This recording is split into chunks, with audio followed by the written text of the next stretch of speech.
కడమ పాటోళ్ళు ఎంత కష్టపడ్డా పలానా సీటు మనదే అని పక్క ఫిక్స్ అయ్యే సీట్లు కొన్ని ఉంటాయి. సర్వేలు చేపించినా అట్లా పోయి నలుగురిని మందలిచ్చినా గెలిపేవాళ్ళతో చెప్పేస్తారు. పార్లమెంట్లో ఎంపీని గెలిపించే బరువు ఎమ్మెల్యేలదే కాబట్టి అక్కడ మన పార్టీ ఎమ్మెల్యేలు ఎంతమంది ఉన్నారని లెక్క చూసుకుంటే చాలు సీటు మన ఖాతాలో పడ్డట్టే.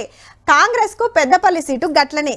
నిన్ననే CM Revanth Reddy sir meeting పెట్టొస్తే ఇయాల ఇగో గిట్ల నడిచింది ప్రచారం. కరువు పని చేస్తున్నోళ్ళ కష్టాలు తెలుసుకొని ఎండలకు జర సల్లబడతారని సల్ల ప్యాకెట్లు వంచి పెద్దపల్లిలా కాంగ్రెస్ పార్టీని గెలిపియాలని కోరిండు చెన్నూరు ఎమ్మెల్యే వివేక్ వెంకటస్వామి సారు. కాంగ్రెస్ పార్టీని గెలిపిస్తే మీరు ఉపాధి కూలీలు 400 రూపాయలు చేస్తానండి. మంచి విషయం. MP candidate Vamshi sir Bellampalli MLA Vinod సార్లు సుత ఉపాధి హామీ పనుల కాడికి పోయి తిప్పలార్చుకున్నారు. చదువుకున్న జాబులు రాక కరువు పని చేస్తున్నోళ్లకు గీ మాట ఇచ్చిండ్రు.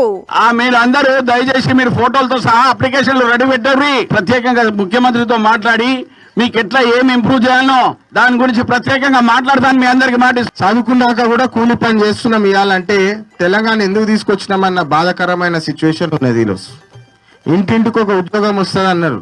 ఇట్లా అందరినీ కలుస్తుండ్రు. 10 ఏళ్లల్లా బీఆర్ఎస్ ఏలువడిలా పెద్దపల్లి ఎంత వెనకబడ్డది చెప్తాండ్రు. గెలిపిస్తే ఏం చేసేది సాటింపేస్తున్నారు కాంగ్రెస్ లీడర్లంతా. మాల సంఘం లీడర్లంతా వంశీ సార్ కు జైగొట్టిండ్రు పక్కా గెలిపిస్తామని.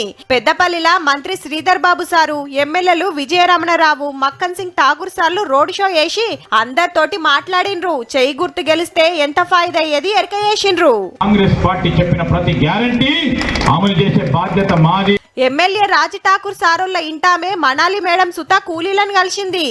ఏ తిప్పలున్నా మా సార్కు చెప్తే తీరుస్తాడు. పెద్దపల్లిలా కాంగ్రెస్ పార్టీకి బంపర్ మెజారిటీ ఇవ్వాలని కోరింది. ఈయన కూడా తోడైతే ఈ బాబు కూడా మనకి ఉద్యోగాలు వస్తాయి. కొంచెం మనకు కూడా ఢిల్లీ నుంచి ఏమేమైతే కావాలో ఈ బాబు ద్వారా మక్కన్ సింగ్ కి ఈయన అండదండగా ఉంటా అని మాటిచ్చింది.